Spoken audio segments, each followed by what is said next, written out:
Assalamualaikum warahmatullahi wabarakatuh. Salam sejahtera anak-anak. Kita bertemu lagi dalam pelajaran Bahasa Indonesia kelas 8 semester 1. Kali ini kita akan membahas tentang teks eksposisi. Di sini terdapat kompetensi dasar. 3.5 mengidentifikasi informasi teks eksposisi berupa artikel ilmiah populer dari koran atau majalah yang didengar dan dibaca. Selanjutnya, indikator menjelaskan pengertian teks eksposisi. Yang kedua, merumuskan pola pengembangan teks eksposisi. Yang ketiga, ciri-ciri umum teks eksposisi. Selanjutnya,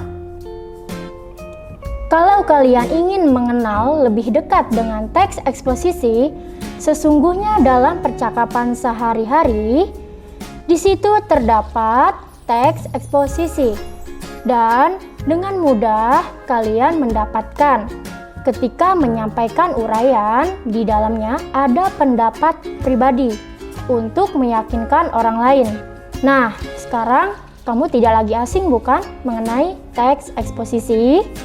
Lanjut, pengertian teks eksposisi. Teks eksposisi adalah paragraf atau karangan yang terkandung sejumlah informasi dan pengetahuan yang disajikan singkat, padat, dan akurat. Pendapat lain menyatakan bahwa teks eksposisi adalah sejenis atau ragam teks yang memiliki fungsi menyampaikan gagasan berupa pemikiran tentang suatu topik. Selanjutnya, tujuan teks eksposisi. Teks eksposisi bertujuan memaparkan, menjelaskan, menyampaikan informasi, mengajarkan, dan menerangkan suatu masalah yang perlu mendapatkan perhatian karena berkaitan dengan hal yang penting. Selanjutnya, di sini terdapat ciri-ciri umum teks eksposisi, yaitu dia terbagi menjadi dua ya anak-anak. Pertama, gagasan disebut juga ide. Isinya berupa pernyataan yang mungkin berupa komentar, penilaian, saran, dorongan, dan bujukan. Silakan dilihat contoh nomor 1. Di situ terdapat jika pemerintah tidak cepat bertindak dalam 10 tahun mendatang, hutan Sumatera akan musnah dan diikuti oleh musnahnya hutan Kalimantan. Nah, di mana sih kira-kira gagasan atau idenya itu? Dia ternyata adanya sebuah komentar dari di sini terdapat jika pemerintah. Ini namanya gagasan atau adanya sebuah pemikiran dari seseorang ya anak-anak. Lanjut. Yang kedua, terdapat pengelolaan hutan tidak menunjukkan adanya tanda-tanda perbaikan dibandingkan tahun sebelumnya. Kemudian kita ke fakta. Kalau fakta adalah kenyataan yang benar-benar terjadi. Itu namanya fakta anak-anak. Tujuannya apa sih? Nah, tujuannya untuk meyakinkan khalayak orang lain agar percaya dengan berita tersebut. Contohnya, yang pertama, di sini terdapat selama bulan Januari sampai Oktober 45% dari keseluruhan titik kebakaran terkonsentrasi di Provinsi Riau. Kira-kira di mana faktanya? Tentunya fakta terdapat di bulan Januari sampai Oktober. Dan dia terdapat angka, yaitu angkanya 45%. Oleh karena itu, fakta yang pertama dia terdapat bulan, tahun, tanggal, dan angka ya anak-anak.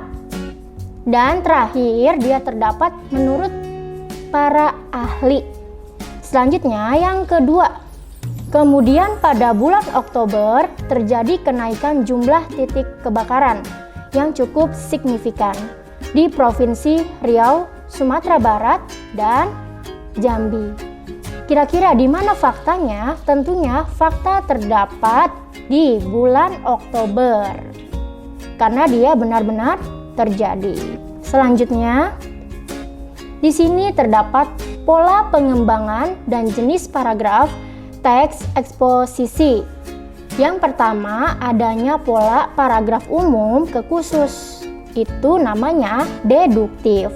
Paragraf ini dikembangkan dengan memposisikan gagasan utama pada kalimat utama yang terletak di awal paragraf. Kemudian diikuti beberapa gagasan penjelas atau kalimat penjelas. Yang kedua, adanya sebuah gagasan utama. Dikembangkan lebih lanjut ke dalam beberapa kalimat penjelas disertai fakta, bukti, atau contoh pendukung. Kita lihat ya contoh dari pola paragraf umum ke khusus atau deduktif. Di sini terdapat pencemaran udara dari pabrik baja itu tidak hanya terjadi pada tahun ini. Nah, berarti deduktif kalimat utama letaknya di awal paragraf.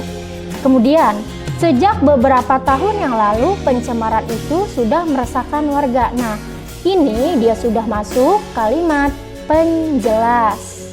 Selanjutnya, paragraf khusus umum atau disebut juga induktif. Berarti dia paragraf ini dikembangkan dengan cara menguraikan data empiris berupa lagi-lagi fakta, bukti, atau alasan sebagai gagasan penjelas pada awal paragraf dan diakhiri kesimpulan berisi gagasan utama pada bagian akhir. Nah, kalau pada bagian akhir ini disebutnya induktif. Silakan dilihat contohnya. Mereka senantiasa memegang prinsip kerukunan yang dikukuhkan para leluhur selama berabad-abad silam. Ini letaknya di akhir paragraf. Disebutnya dengan paragraf induktif. Paham ya semuanya ya? Kalau misalkan awal paragraf, warga desa dapat menahan diri dari sikap reaktif emosional. Mereka berusaha meredam ego masing-masing dengan menjunjung tinggi kepentingan publik. Nah, ini sudah masuk kalimat penjelas di dalam sebuah paragraf induktif. Lanjut ya. Yang ketiga, paragraf campuran. Di sini, paragraf ini dikembangkan dengan memposisikan gagasan utama pada kalimat utama di awal paragraf yang diikuti dengan beberapa gagasan penjelas atau kalimat penjelas. Kemudian, gagasan utama ditegaskan kembali pada akhir paragraf. Contohnya, ide atau gagasan merupakan sumber kreativitas manusia. Intinya, kreativitas seseorang dapat dilihat dari hasil pemikiran atas ide-ide yang mendasarinya. Berarti kalau misalkan paragraf campuran ini, dia letaknya terdapat di awal paragraf dan di akhir paragraf.